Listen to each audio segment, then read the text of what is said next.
Halo, selamat datang di podcast Rumah Saya. Obrolan santai dan yang pasti bermanfaat untuk menambah wawasan Anda semua, para sobat Rumah Saya.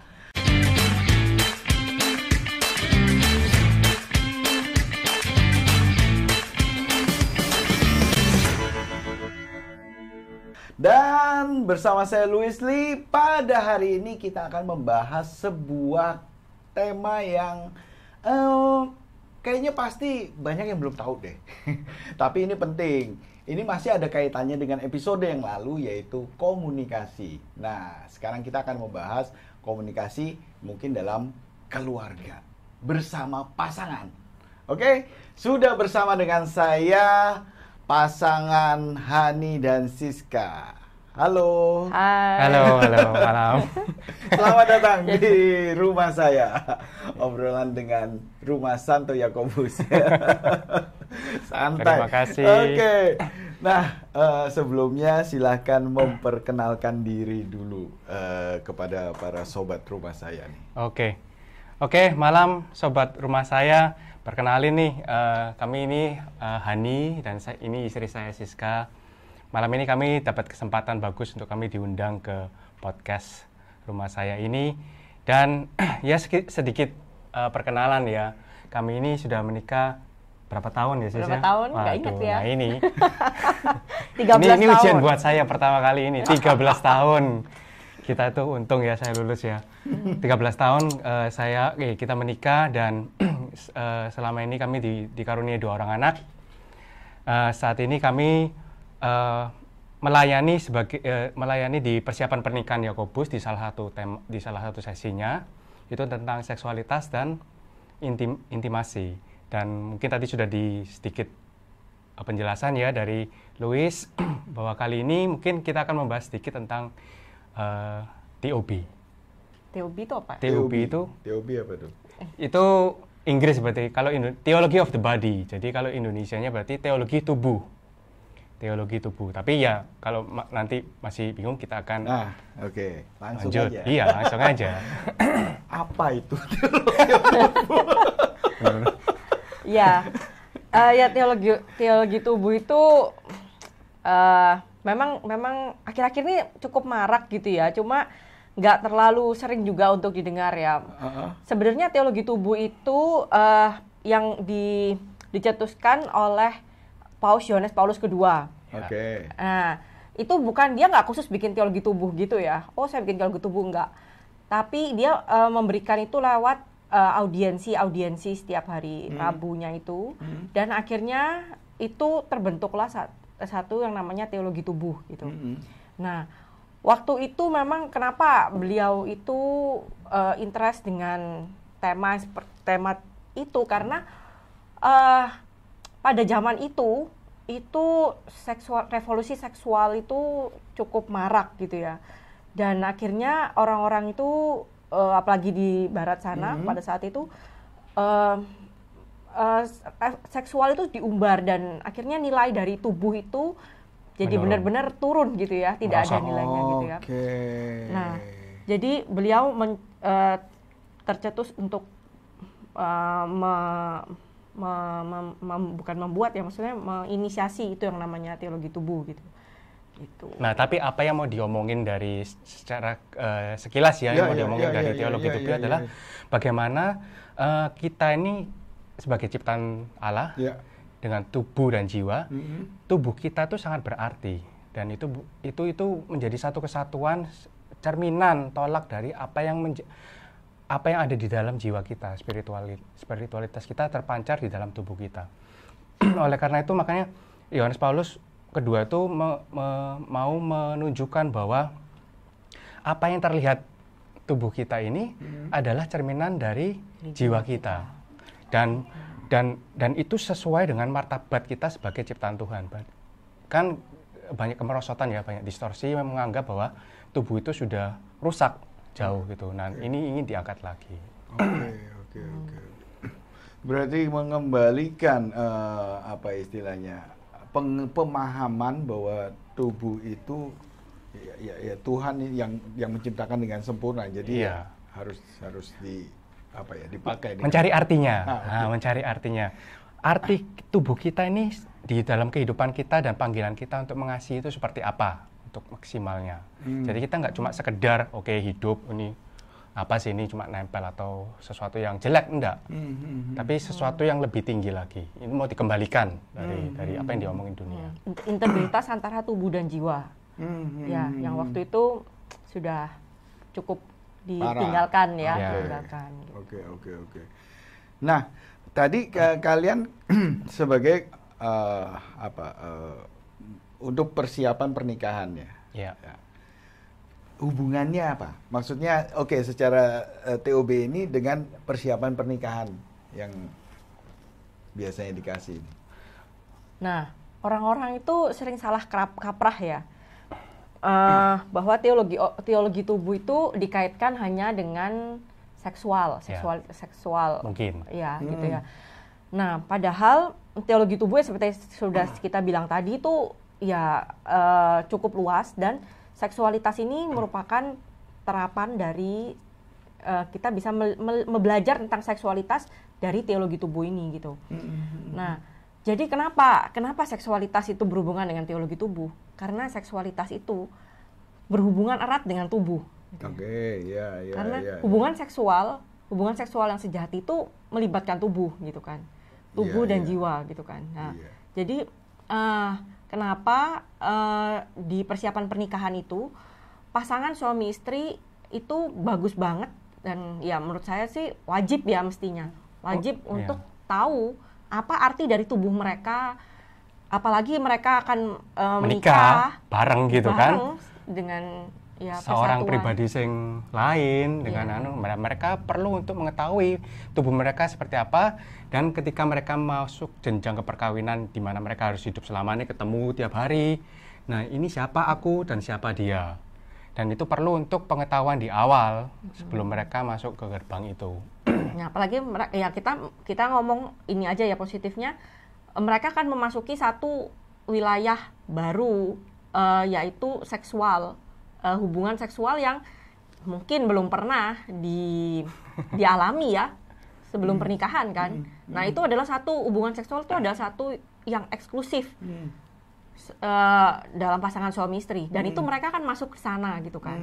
Nah, jadi di sini tuh pembekalan tentang seksualitas dan intimitas itu penting sekali gitu, dan acuan untuk membekali pasutri dalam hal seksualitas dan intimitas itu berporos pada teologi tubuh. Karena dia paling nggak menghargai tubuhnya sendiri mungkin ya, dan dia juga harapannya bisa menghargai pasangannya juga, gitu ya. Oke. Salah satu materinya konkretnya apa? Saya tuh penasaran banget. Ini berhubungan, teori tubuh. Kalau tadi diomong dengan seksualitas begini kan, ya dia kan mengenal tubuhnya dia sendiri kan. Waktu pramerit ya, kita ngomong pramerit ya. Bukan diajarin dia untuk mengenal tubuhnya pasangannya dulu kan. Ini pramerit loh. Sebetulnya itu gini. Kita bukan mengenal tubuh secara biologis, mungkin kita sudah diajarin dari kita SD kelas 6 masuk pubertas, kita dikenalin termasuk tubuhnya pasangan dong ya, pasti. Nah, tapi di sini kita mau belajar itu teologi tubuh ada mengajarkan maknanya gitu, bahwa itu nggak sekedar nempel di sana gitu, itu ada fungsinya gitu kan. Paham. Nah, mungkin kalau ngasihin gambaran besarnya dari apa isi teologi tubuh itu diomongin awalnya tuh Yohanes Paulus itu menunjukkan bahwa pada awalnya manusia diciptakan itu tujuannya itu ini loh, ada original solitude, kesendirian asali, bahwa manusia itu diciptakan sebenarnya utuh sendiri, ada kebersatuan asali, bersatu dengan Bapa sendiri tujuan awalnya. Habis itu ada ketelanjangan asali, bahwa ya pada awalnya tuh kita terbuka apa adanya. Nah, tapi setelah dosa masuk itu melenceng. Dosa itu merusak tujuan awalnya itu di manusia itu diciptakan. Terus habis itu bab berikutnya ya. Setelah itu bab berikutnya dijelaskan bahwa sebenarnya tujuannya itu lebih mulia daripada apa yang saat ini kita hidupi di dunia. Nah, ada harapan. Ada harapan di situ, ditunjukkan bagaimana mulianya badan itu. Ketika Tuhan dipermuliakan di atas gunung, mereka tercengang, para murid tercengang bahwa ini loh sebenarnya kita diciptakan untuk seperti itu, tubuh yang mulia. Nah, habis itu hubungannya itu lanjut, dia menjelaskan ke dalam selibat, terus keperawanan, dan setelah itu ke sakramen perkawinan. Nah, ini bagian yang paling mungkin sangat berkaitan ya, karena tadi sudah kita jelasin sedikit bahwa ini pembekalan buat mereka. Di dunia sekarang yang sudah melenceng jauh, distorsi, nggak karu-karuan, orang ngomong seks itu seperti apa, kita nggak tahu mau cari di mana selain di medsos, di majalah Playboy atau apapun, itu nggak benar. Sebenarnya mau diomongin itu jauh daripada yang ini. Nah, jadi yang menarik tuh gini, Paus Yohanes Paulus II itu mulai dari kejadian. Nah, mulai dari kejadian awal bahwa Tuhan menciptakan pria dan wanita itu baik adanya, gitu kan? Semuanya baik kan? Nah, semua baik. Nah, pada saat itu terjadilah pernikahan yang pertama, ya kan? Adam dan Hawa dengan Tuhan, itu pernikahan yang pertama. Nah, itu pada saat itu semuanya baik, hubungan pria dan wanita, Adam dan Hawa pada saat itu baik, ya. Ya, tadi Hani bilang mereka berdua telanjang, tapi mereka tidak malu, tidak ada yang disembunyikan, tidak ada dosa waktu itu. Nah, setelah itu dosa muncul kan. Nah, mereka berdosa, jatuh di dalam dosa. Nah, ketika itu yang terjadi, yang awalnya Adam itu ketika melihat Hawa dia bilang terkagum-kagum. Ya, inilah tulang dari tulangku. Darah dari daging dari apa? Ya, itulah pokoknya begitu. Nah, setelah itu Adam, apa yang dibilang Adam pada saat itu, wanita yang kau tempatkan di sampingku ini, dialah yang memberi. Nah, jadi dari kekaguman menjadi blaming, menyalahkan. Nah, itu. Dan jadi, sekarang itu yang konsep diterima oleh perkawinan sekarang. Ketika kita sudah jalan perkawinan, yang harusnya kita bayangin, perkawinan itu indah ya, menyenangkan. Kok aku dengar dari orang-orang itu kok nggak enak gitu kan? Orang ngomong saling menyalahkan gara-gara belum tahu kapoe kon ya. Gara-gara bojoku. Nah, padahal awalnya itu nggak kayak gitu. Nah, kenapa kok bisa seperti ini?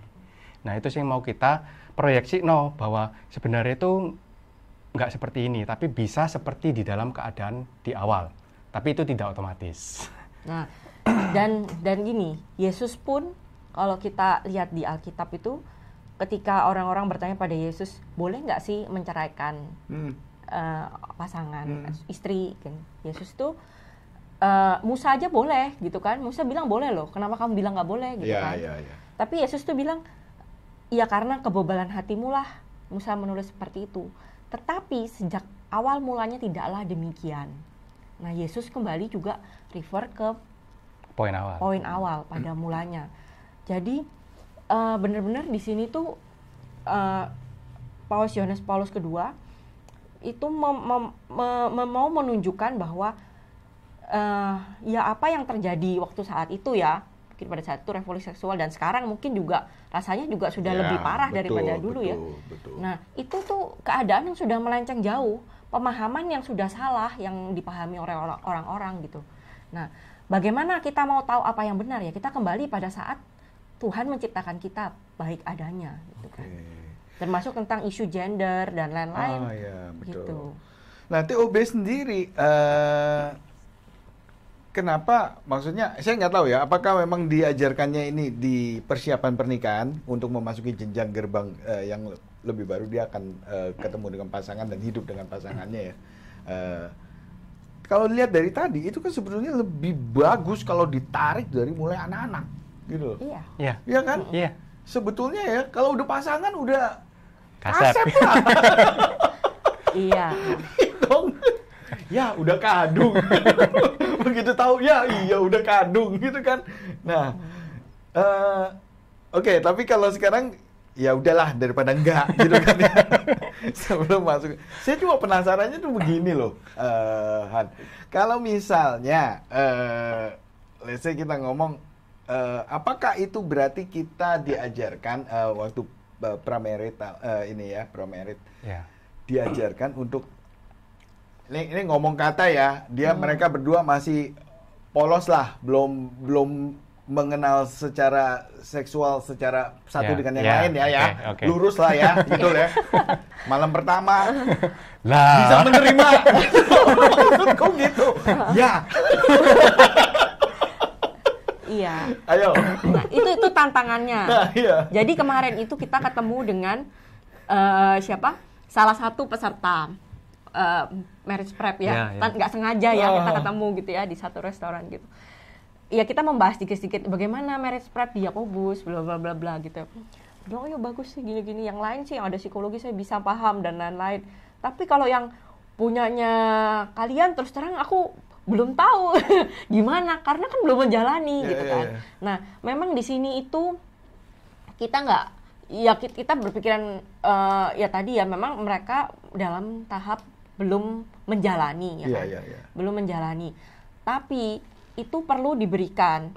Karena kalau waktu kita di pengajaran persiapan pernikahan itu Hani selalu meng-closing gitu bahwa ini diberikan sebagai vaksin. Oke, gitu ya. Kita mungkin nggak butuh saat ini, kita mungkin nggak ngerasain buat kalian. Tapi waktu vaksin itu kan juga nggak butuh kan waktu dikasih. Tapi waktu kita kena itu sakitnya nggak terlalu parah gitu kan, suka daripada tanpa vaksin. Nah, buat saya sendiri jatah satu sesi di persiapan pernikahan untuk terus habis itu kita harus menjalani sisa hidup kita bersama dengan dia. Itu tuh nggak pernah cukup. Nggak pernah cukup, betul. Bekal itu nggak pernah. Ini kita cuma memberikan apa yang bisa kita berikan. Dan di sesi itu teologi tubuh itu dibagi 3. Jadi awalnya tentang ya mengenali perbedaan pria dan wanita, panggilan pria itu seperti apa, panggilan wanita seperti apa, dan kita mau mengarah ke sana meskipun mungkin jauh, tapi arahnya sudah kelihatan. Setelah itu bagian keduanya pemberian diri yang total. Bahwa ya sifat pernikahan Katolik itu selalu total, bebas, total, fruitful dan faithful. Berbuah dan setia. Nah, cirinya 4 itu. Setelah itu setelah mereka tahu bayangan, baru masuk ke lebih dalam lagi. Punya kita ini seksual dan intimasi. Bagaimana kita menghidupi, bagaimana kita belajar. Nah, waktu kemarin tuh selalu ada tabelnya antara situasi sebelum dosa dan situasi setelah dosa. Kita hidup sekarang di situasi setelah dosa. Kita tanya, kalian mengharapin kehidupan perkawinan kalian yang mana? Logika mereka yang sebelah kiri. Sebelum dosa. Karena indah kita memberi cinta yang tulus. Tapi apakah itu mungkin? Mungkin. Apakah nggak mungkin? Pasti bisa, tapi memang nggak gampang. Kita harus dilatih, Nah, jadi seksualitas itu termasuk bagian kecil ya, mungkin sebagian kecil dari TOB gitu, hanya sebagian kecil dari TOB. Kita belajar seksualitas mengacu kepada teologi tubuh itu sendiri gitu. Dan itu akhirnya kenapa kan orang-orang itu kan selalu bilang seperti ini, gereja ini cerewet amat gitu ya, gini nggak boleh gitu, nggak boleh, posisi gini salah, urusan seksual aja gitu, urusan ranjang diurusin gitu kan. Gitu. Jadi padahal akhirnya mereka nggak sadar bahwa ketika mereka masuk ke dalam jenjang pernikahan, menurut hasil penelitian justru penyebab perceraian yang disebabkan karena seksual itu besar banget, banyak banget gitu kan. Iya. Jadi kenapa itu perlu untuk diberikan di persiapan pernikahan gitu. Maksudnya supaya calon pasangan ini satu frekuensi kali gitu ya? Iya. Satu frekuensi ya, bahwa mari gini kamu kehidupan seksualmu dan intimasimu itu ya koyo ngene ku sing frekuensi yang bener gitu ya. Iya. Ya harapannya seperti itu ya. Itu mungkin tapi gini, kita selalu ngomong, maaf, mungkin judulnya hot. Di awal sesi kita ngomong judulnya hot tentang Oke. seksualitas dan intimasi. Tapi maaf mengecewakan karena kita tidak membahas posisi. Itu jadi Kama Sutra, Bos. Iya, kita selalu mulai dengan satu perkenalan Boleh, nggak seperti boleh? tadi ya. Ya. Satu perkenalan seperti tadi ya. Kami Hani dan Siska. Kita kami bukan seks guru. seks guru ya. Kami hanya share dengan dengan apa yang kami dapatkan, dan mereka beruntung sekali karena zamannya kita menikah kita tidak dapat seperti itu. Ada apa loh, saya apa lagi? Nggak ada. Persiapan perkawinan ya. Ya udah, pokoknya datang. Apa isinya, Bo? 3 hari doang. 3 hari doang ya. Untuk the rest of your Unlimited. life, ya. Iya sih, betul sih. Ya, learning by doing lah setelah itu ya. Iya. Jadi concern kita tuh buat pasangan Katolik ini sudah untung ya, kita tuh masih langgeng gitu ya. Kita nggak membayangin mereka yang di luar sana yang nggak punya tahu apa-apa, apa yang mereka punya buat mereka pegang gitu supaya mereka bisa mempertahankan. Iya. Dan mereka akan mencari, kalau seandainya itu akan dicari, apalagi sekarang medsos sudah betul. biasa, mereka akan mencari di sana gitu. Dan ya kita nggak tahu apa yang mereka dapatkan gitu kan. Betul. Dan nah sekarang apakah tadi kalau kita mau ngomong materi kalian seksualitas dan intimasi itu merupakan salah satu bentuk komunikasi dalam pasangan di rumah tangga ini. Nah, kita memang ada satu bagian dari pengajarannya itu tentang komunikasi seksual. Kenapa? Karena seksualitas itu adalah komunikasi yang perlu dikomunikasikan. Karena kita nggak bisa seksualitas, menghidupi seksualitas tanpa komunikasi itu mati gitu ya. Sama aja kayak bisa. kalau kita bilang itu dalam tanda kutip prostitusi ya. Kamu nggak? Kamu nggak? Komunikasi itu berapa? Komunikasi dulu. Iya, benar. Malu bertanya sesat di kamar. Iya. Ya, terus lanjut. Nah, Syok. jadi hilang ini. Nah, jadi memang perlu kita komunikasikan, ya kan? Bagaimana caranya? Bagaimana? Apakah kita harus berani ngomong lah istilahnya ya, antar pasangan.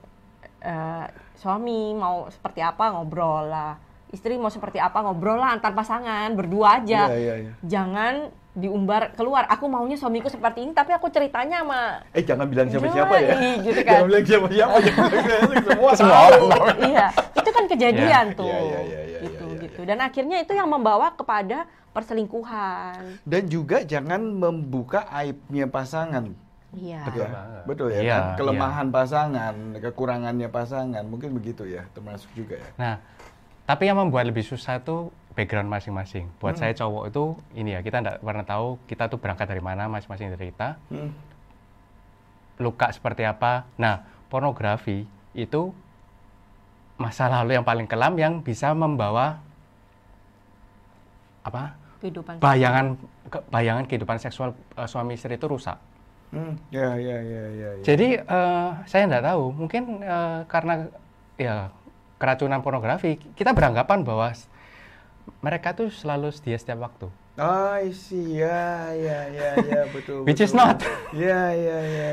Bahwa yang ternyata nggak seperti itu, gitu.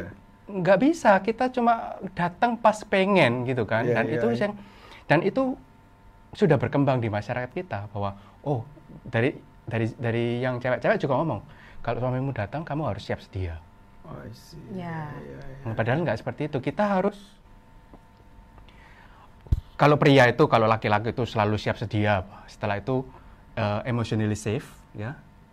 Having sex, habis itu emotionally safe. Kalau yang cewek, para wanita harus emotionally safe, baru dia having sex. Nah, kalau ini equationnya dipaksain ya nggak akan ketemu.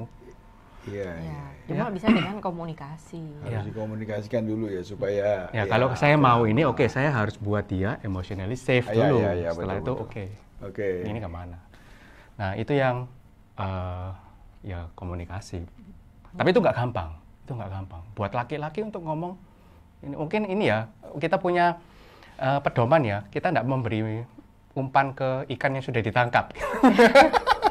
Jadi, waktu pacaran itu, wih, kamu mau apa? Tak ladeni. Setelah ini, Udah siap kok, udah di sini terus. parah. Dan tapi itu yang berkembang, dipelihara di masyarakat, Iya, di teman-teman betul, kita, betul, kita betul. sharing sama teman-teman. Oh iya, mesti kayak ngono kon. Lega yo, kon punya hak untuk cari sin tempat yang lain. Oh, Nah iya, itu kan. itu yang parah, itu yang parah ya, betul. Nah, Iya.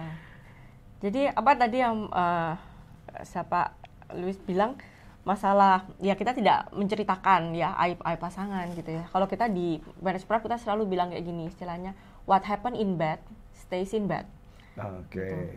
Jadi ya let's keep gitu, eksklusif gitu kan, eksklusif. Jadi, Walau sorry ngomong nggak puas misalnya, ya udah ya, ya udah hanya komunikasi berdua Iya, aja iya, ya, nggak iya. boleh sampai ngomong gitu. Iya, nggak untuk diceritakan di gosip ya, kecuali memang membutuhkan bantuan secara Ya, ke iya, ke profesional orang yang ya, bertanggung kayak- jawab ya, ya, betul, yang bisa ya. dipertanggungjawabkan. Oke.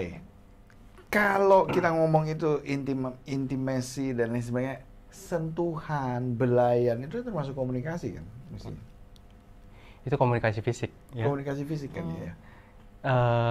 Ya, tadi kita sudah share ya, maksudnya tubuh jiwa kita tuh nggak lepas ya, itu satu kesatuan ya. Kita pacaran juga, ya kita pasti memilih orang yang secara emotionally connected dulu. Emotionally kita nyambung. Kita nggak mungkin pacaran dengan orang yang, maksudnya kita nggak nyambung kan. Iya, Nah, kecuali dijodohin. nah, itu Itu special case. konsep lain ya. Jodohin, kenal sekarang, minggu depan kawin. Ya, setelah itu kan kita ini ya berjalan gitu ya. Relasi itu berjalan, dipelihara. Nah, dan itu semakin meningkat intensitas itu dari habis itu ya kita menikah, terus habis itu kebiasaan memegang tangan, bersentuhan. Kalau saya bilang bukan cuma secara fisik, tapi dari perkataan yang sederhana. Oke, terima kasih. Sorry aku salah ya. Nah, itu kan nggak terbiasa dan itu yang membuat oke, komunikasi itu berlanjut semakin intim dan akhirnya berlanjut ke ya relasi seksual antara suami istri. Tapi penting ya harus ya nggak mungkin dong kita secara hubungan seksual tanpa sentuhan atau lewat Zoom. Itu bukan hubungan seksual. Itu bukan. Ya. Itu bukan. Ya, jadi hubungan seksual yang benar, yang sejati itu memang melibatkan Tubuh dan tubuh jiwa. dan jiwa gitu ya. Kalau tubuh aja ya itu namanya prostitusi ya. Ya, gitu ya, kan. betul. Kalau jiwa aja maksudnya nggak ada sentuhan fisik ya, cuma sendiri itu namanya masturbasi gitu ya. Jadi memang di sini tuh dua elemen itu nggak bisa dipisahkan, tubuh dan jiwa. Nah karena itu tadi ya, akhirnya itu yang perlu kita benar-benar kita tanamkan ke pasangan gitu kan, bahwa bagaimana kamu connect satu sama lain itu tubuh dan jiwa. Dan sebetulnya dalam hubungan seksual itu bukan sekedar berhubungan selesai gitu ya. Itu ada makna yang dalam dari hubungan seksual. Gitu. Jadi kalau kita menikah itu ya, kita di altar itu kan kita diminta untuk mengucapkan janji pernikahan. Betul. Kan. Ya saya, nama saya ya itu dalam loh ya nama ya. Betul. Nama memilih engkau menjadi suami saya dalam untung dan malang, sehat dan sakit ya secara total, sampai maut memisahkan. Dan saya berjanji untuk mendidik anak-anak segala macam ya, maksudnya terbuka pada keturunan. Nah itu kan kita cuma ucapkan di mulut ya, kita ucapkan di mulut pada saat itu janji pernikahan itu disaksikan oleh imam, kita diberkati. Nah hubungan seksual dalam pernikahan, dalam sakramen pernikahan, itulah yang memateraikan janji kita. Jadi janji, iya, mewujudkan melengkapi, memperbaharui. Jadi setiap kali kita melakukan hubungan seksual itu bukan sekedar oke, aku berhubungan 3 menit fisik, selesai. hubungan fisik selesai gitu ya, sekedar kewajiban. Oh ini ya karena sudah kewajiban lah, gitu, sudah legal lah gitu ya. Enggak. Tapi apa yang kita ucapkan di altar itu, janji kita itu yang dimateraikan dalam hubungan seksual, gitu. Karena di sana dalam hubungan seksual itu persatuan laki-laki dan perempuan benar-benar total dan nyata gitu ya, maksudnya kita benar-benar ya bersatu dengan indera, dengan tubuh, dengan jiwa, dengan segala macam. Betul. Itulah yang melengkapi apa yang merealisasikan, melengkapi, memperbaharui, memateraikan apa yang kita ucapkan di altar. Sampai segitu dalamnya hubungan seksual itu gitu. Kalau pasangan yang misalnya karena satu dan lain hal harus terpisah jauh, gimana? Terpisah itu karena bekerja lah. LDR. Bagaimana Hani? Iya, ya bukan situasi yang gampang ya, nggak gampang ya. Tapi ya itu, saya nggak bisa ngomong secara teknis. Oh harus seperti ini, seperti ini. Karena kami berdua itu bukan pasangan yang bisa long distance ya. Kita sudah bicarakan waktu sebelum menikah. Waktu itu kita sudah ini bagaimana kalau dalam pernikahan bla bla bla ini kita bagaimana. Saya sendiri sudah bilang, saya bukan orang yang bisa long distance gitu kan. Entah saya berkomitmen untuk menikah, berarti saya harus ikut. Bagaimanapun. Ya kan. Tapi kita kan nggak bisa bilang, oh semua harus seperti kita, harus ikut ya. Nah itu adalah komitmen yang dibicarakan case by case dengan pasangan, seperti itu. Nah itu berarti pentingnya komunikasi di awal ya, pada saat sebelum menikah itu ya sebetulnya ya. Apa yang kita mau, apa yang pasangan mau, kira-kira bisa cocok gak gitu. Ya mungkin kita akan juga menemui satu situasi yang tiba-tiba ya. Iya. Kan setelah married habis itu ternyata dia harus bekerja itu. Nah itu perlu kita ngomong, oke, situasi kita sekarang seperti ini, aku harus bekerja. Which mean artinya kita nggak bisa ketemu untuk jangka waktu tertentu. Nah, gimana? Kamu bisa nggak hidup dengan itu? Solusinya kayak apa? Nah itu ngomong, akhirnya dia responnya seperti apa? Oh aku bisa, aku nggak bisa. Oh gimana ya? Apa ada solusi lain? Nah itu yang membuat keputusan berjalan bersama-sama, bukan that's it, ini situasi ini kita lakukan seperti ini. Salah satu untung atau dirugikan nggak peduli gitu kan. Itu harus diomongin. Tapi kalau memang sudah diputuskan suami dengan istri kita LDR ya sudah ini kita nggak bisa melakukan hubungan seksual secara ini, ya gimana komitmen kita? Bisakah kita setia di situ? Dan bisa sebetulnya itu juga bukan, maksudnya long distance relationship itu bukan satu penyebab abstinensi ya, maksudnya tidak berhubungan. Orang tinggal satu rumah juga nggak selalu iya kan, nggak selalu gitu kan. Kadang ya seperti Hani bilang tadi, mood istri atau gimana, atau kesibukan dan lain-lain ya.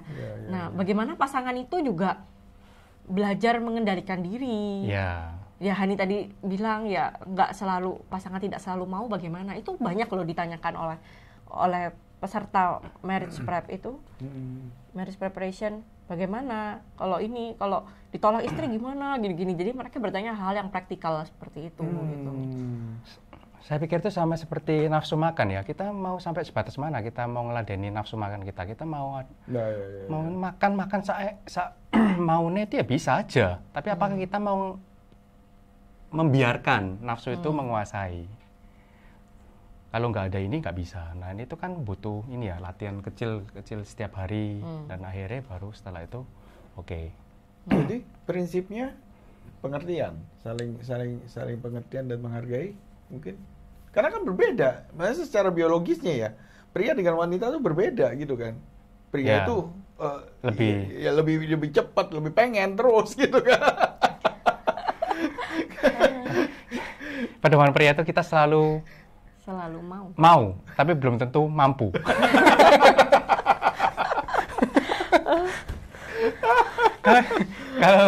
Kalau yang wanita ini apa kebalikannya itu? Kita mampu setiap saat, tapi belum mereka tentu mampu. mau. Ya, Tapi belum tentu iya, mau. bagus. Ya. Ya, benar. Nah, kalau ada istilah itu satu virtue dalam hal seksual itu, ya bukan hal seksual aja sih, tapi chastity namanya. Chastity itu kemurnian. Virtue chastity atau kemurnian itu bukan dicapai hanya dengan abstinence. Abstinence itu artinya tidak berhubungan seksual gitu ya. Tapi benar-benar harus dilatih gitu. Harus dilatih. Jadi yang mau kita capai dalam pernikahan ini ya, maksudnya kita kan menguduskan satu sama lain ya. Ya bukan mengudiskan satu sama lain ya, kita menguduskan satu sama lain gitu kan. Jadi gimana caranya menguduskan satu sama lain? Yang paling nyata mungkin dalam hal chastity itu tadi ya, mungkin yang paling dalam hal pasangan suami istri yang paling utama mungkin dalam hal chastity tadi, kemurnian, bagaimana kita saling menjaga kemurnian pasangan masing-masing gitu kan. Gitu. Karena pertanyaan yang sering diajukan itu ini, loh, kalau misalnya yang laki lagi pengen, tapi yang perempuan nggak mau atau nggak bisa, itu gimana? Kan itu sudah di ujung tombak gitu kan. Iya. Nah, nggak akan bisa kalau kita nggak pernah latih dari awal. Kalau kita selalu melatih mindset kita mendapatkan apa yang kita maui, itu nggak akan pernah bisa. Ada banyak cara. Ketika ini ya, harus kembali ke titik awal ya, bahwa kita sama-sama, dia bukan seseorang yang di bawah kita, harus melayani semua kebutuhan kita, tapi kita dua pribadi yang satu martabat, diciptakan equal dengan Allah. Oke, kita respect. Ketika energi itu sudah di ambang batas, itu banyak mestinya bisa kita lakukan. Oke, kamu bisa olahraga, kamu bisa melakukan hobi bareng, kamu bisa kerja. Tapi memang nggak dianjurin untuk satu solusi yang cepat, masturbasi. Itu enggak itu. Oke, kita butuh latihan. Gimana caranya? Buka saldo rekening gitu kan. Bad mood langsung. Loh, itu tips juga. Begitu buka saldo rekening, udah bad mood langsung. Iya. Termasuk buat kita yang perempuan ya.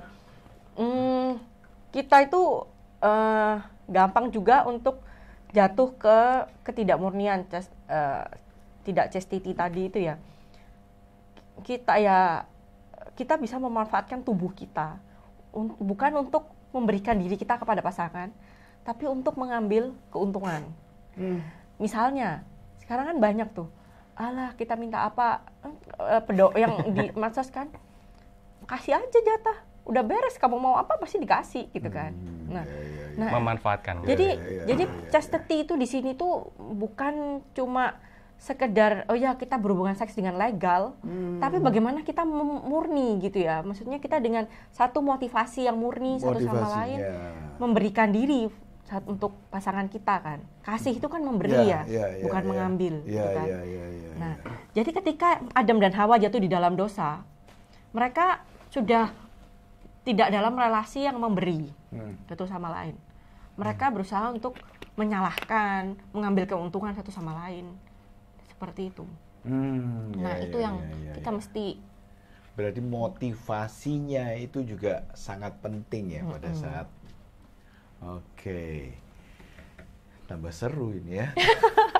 Tambah serem. Nah, oke, tadi ini.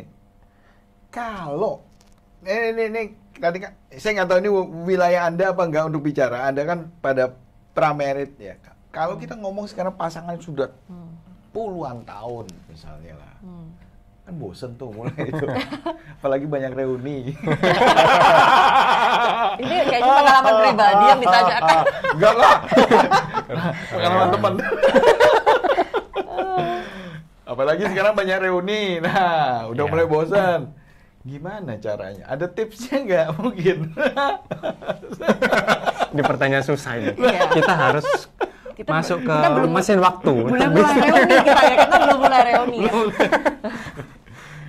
Iya. Gimana Tapi, itu Shan? Ya satu waktu di Marriage Prep juga kita kasih ya, maksudnya kita memulai satu pernikahan ini dengan satu mindset adventure ya dengan pasangan gitu. Ya pasti bosan lah, ya pasti bisa bosan suatu saat, pasti bisa ya. Kita aja kadang buat saya yang orang yang tidak suka rutin dan lain-lain tuh gampang bosan gitu kan. Tapi kalau kita berusaha untuk tidak jatuh kepada yang namanya bosannya, kita berusaha untuk light up ya, apa maksudnya spice up itu apa? Memberi bumbu ya pada pernikahannya. Itu kreatif, butuh kreativitas ya pernikahan itu. Bukan seperti oh ya kita sudah selesai menikah, udah selesai, kita sudah nggak butuh lagi namanya kreativitas untuk pasangan. Itu ketika mungkin anniversary, oh gitu-gitu aja bosan ya. Gimana kita bikin surprise kecil buat pasangan gitu ya. Terus mungkin escape sebentar gitu. Dari anak-anak, dari rutinitas gitu.